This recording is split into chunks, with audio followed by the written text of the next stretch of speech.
ಯಾರೋ ನೀನು?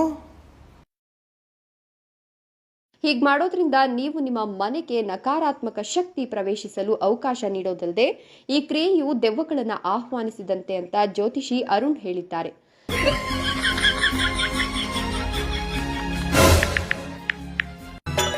ನಮೋ ಆಂಜನೇಯಂ ನಮೋ ದಿವ್ಯಕಾಯಂ ನಮೋ ವಾಯುಪುತ್ರಂ. ನಾನು ಕ್ರಿಶ್ಚಿಯನ್.